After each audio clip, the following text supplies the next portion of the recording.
देखो आज हम लोग सॉलिड स्टार्ट करेंगे। देखो रिजिड बॉडी के लिए ना जो आपकी ई होती है वो इनफाइनाइट होती है। रिजिड बॉडी के लिए जो आपका गामा होगा, जो आपका बीटा होगा, जो आपका ईटा होगा, ये सब इनफाइनाइट होता है। क्या होता है? इनफाइनाइट होता है। ईटा जो होता है वो shear strain upon shear stress upon shear strain होता है, मतलब F/A अपॉन फाई होता है ये। ठीक है। और ये देखो ये जो बल्क मॉडुलस होता है बीटा, ये आपके सॉलिड लिक्विड सब के लिए होता है, लेकिन जो गामा और ईटा होता है वो सिर्फ आपके इसके लिए होता है, सॉलिड्स के लिए होता है। तो बीटा सबसे ज़्यादा सॉलिड का ज़्यादा होता है, उससे कम गैस का, उससे कम लिक्विड का, सबसे कम गैस का होता है। यहाँ पे जो beta is equal to delta P pi minus delta V/V है, ये जो नेगेटिव शो कर रहा है हमें, ये नेगेटिव हमें शो कर रहा है कि वॉल्यूम डिक्रीज करने पे हमारी जो इंक्रीज मतलब स्ट्रेस अगर हम इंक्रीज़ करें तो वॉल्यूम जो है वो डिक्रीज़ कर रहा है। यहाँ पे गामा जो होता है वो इन्वर्सली प्रोपोर्शनल टू टेम्परेचर और डायरेक्टली प्रोपोर्शनल टू डेंसिटी होता है आपका। ठीक है।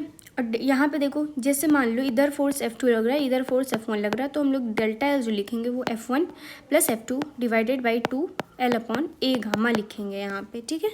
और अगर ऐसे क्वेश्चन आएंगे तो हम क्या करेंगे, मान लीजिए इधर 3F लग रहा है तो हम फिर इधर 3F लगवाएंगे, और अगर इधर F लग रहा है तो इधर F लगवाएंगे। तो देखो टोटल कितना आ जा रहा है 2F, तो बीच में 2F ही लग रहा है वहाँ पे। कंप्रेसिबिलिटी ये इंपॉर्टेंट है। कंप्रेसिबिलिटी जो होता है वो इन्वर्सली वो 1/बीटा होता है, मतलब 1/बल्क मॉडुलस होता है। और यू एनर्जी जो होता है ये हाफ F डेल्टा एल होता है। ये क्या होता है? Half into stress into strain into volume होता है ये। और U/B की बात करें एनर्जी डेंसिटी, वो half into stress into strain होता है यहाँ पे। यहाँ इंपॉर्टेंट ये है कि जो इलास्टोमियर होता है उसमें क्या होता है, स्ट्रेस जो होता है वो डायरेक्टली प्रोपोर्शनल टू स्ट्रेन का स्क्वायर हो जाता है, जिसकी वजह से आपका ग्राफ कुछ इस प्रकार का आता है यहाँ पे। और ये आपका ई जो होते हैं ये आपके फ्रैक्चर पॉइंट होते हैं, and this is 1% permanent strain. और एडियाबैटिक ये इंपॉर्टेंट है ये सारा।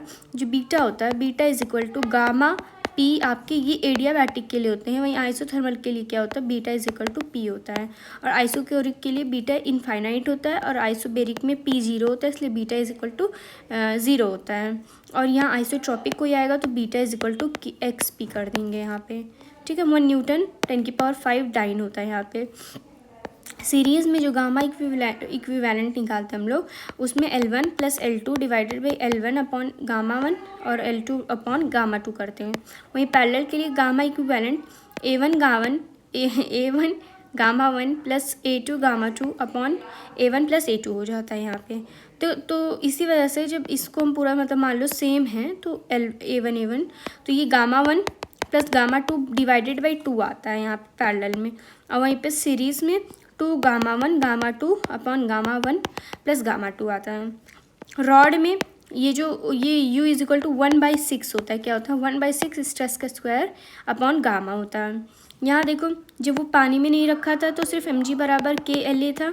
जब उसको पानी में रख दिया गया तो उसकी भी कुछ डेंसिटी होगी, तो इसलिए mg1 - ρ/σ is equal to KLB हो जाएगा। फिर दोनों को इक्वेशन सॉल्व कर सकते हैं। पॉइजन रेशियो में जो सिग्मा होता है वो -1 और 0.5 के बीच में होता है।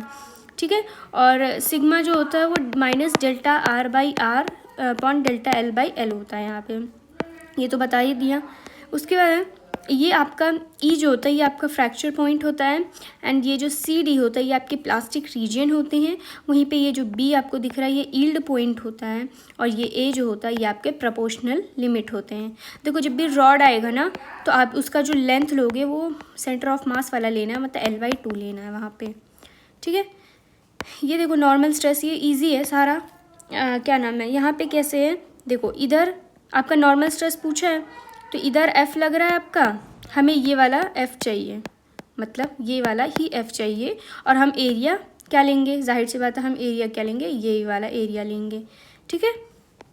यहाँ पे हो सकता है पेपर में जैसे P = 100 ATM दिया और हमें बीटा निकालने के लिए बोला, तो याद रखना है पहले प्रेशर को हम लोग एटमॉस्फेयर में कन्वर्ट कर लेंगे, पास्कल में कन्वर्ट कर लेंगे। 1 ATM बराबर कितना होता है, 10⁵ पास्कल होता है। यहाँ देखो ये क्वेश्चन काफ़ी इजी है। इसमें जब M1 बस रखा गया तो L1 वो लेंथ हुआ, L1 लेंथ वो हुआ।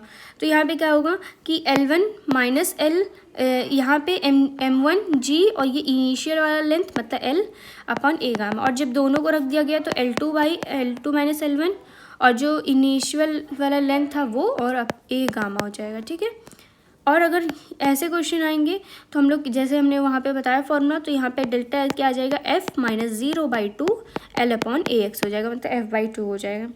ये देखो ये कह रहा है एक वायर है सस्टेन कर रहा है वेट जिसका मतलब 15 किलोग्राम दिया गया। अगर उसको कट कर दें हम लोग 4 इक्वल पार्ट में तो देन ईच पार्ट कितना वेट का सस्टेन करेगा, तो कह रहा है वो 15 किलोग्राम ही करेगा, क्योंकि जो ब्रेकिंग स्ट्रेस होता है वो आपका फोर्स या एरिया पे डिपेंड नहीं करता है, तो वो 15 किलोग्राम ही रह जाएगा वहाँ पे। यहाँ देखो ये एरिया अंडर ये स्ट्रेस स्ट्रेन जो हमें बता रहा है, ये एरिया किसका बता रहा है, पोटेंशियल एनर्जी डेंसिटी मतलब U/V का हमें एरिया बता रहा है। ठीक है। और ये तो भाई बहुत इजी है। पहले हम लोग एक इक्वेशन ये थीटा इजिकल टू θ1 प्लस θ2, दूसरा इक्वेशन क्या जो हम लोग theta directly proportional to R के पावर 4 L से हम लोग निकालेंगे θ1 और θ2 के बीच का रिलेशन। पॉज जो होता है वो इलास्टिक होता है। रिजिड बॉडी में आपके डायमंड और कराबोरंडम आते हैं। देखो जो ब्रेकिंग स्ट्रेस होता है वो डिपेंड करता है नेचर, टेम्परेचर, इम्प्योरिटी पे, वो एरिया और फोर्स पे डिपेंड नहीं करता है।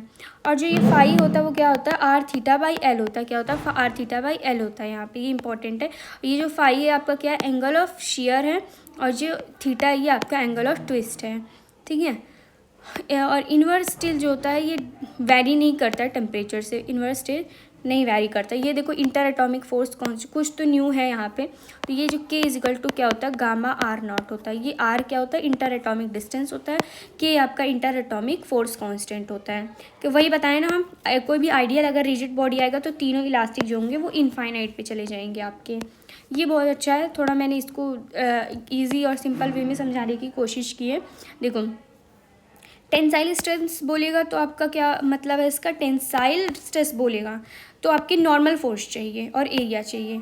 अगर शियर स्ट्रेस बोल रहे तो हमको टेंजेंशियल फोर्स चाहिए और एरिया। नॉर्मल मतलब क्या, जैसे हमें इस पे निकालना है तो हमें इसका नॉर्मल, ये इधर का नॉर्मल चाहिए, मतलब इधर का हमें फोर्स चाहिए F' मान लो जो भी, और हमें जब बोले टेंजेंशियल फोर्स तो हमें ये वाला इसके पैरेलल मतलब इस एरिया के पैरेलल हमें चाहिए। तो थोड़ा कंफ्यूजन आता था तो इसलिए मैंने थोड़ा सिंपल वे में बताने की कोशिश की है। यहाँ देखो ये आपका ये वाला है लाइन, ये आपकी ये लाइन हो गई। ठीक है। और ये आपका फोर्स जो यहाँ पे लग रहा है ये F हो गया। ये आपकी थीटा दी गई है तो ये आपका कितना हो जाएगा 90 माइनस थीटा। हमें ये निकालना, ये कंपोनेंट चाहिए और हमें ये कंपोनेंट चाहिए। तो अगर ये 90 माइनस थीटा तो ये कितना हो जाएगा थीटा, मतलब ये कितना हो जाएगा F कॉस थीटा, और नीचे वाला कितना हो जाएगा F साइन थीटा। और याद रखना इनका एरिया जो हम लेंगे वो बस यही वाला लेंगे, मतलब एरिया सेम ही होगा, इनका डिफरेंट नहीं होगा। उसके बाद यहाँ हमने अभी को जो फॉर्मूला बताया K is equal to gamma R0, इसी का यूज़ करके बताया है।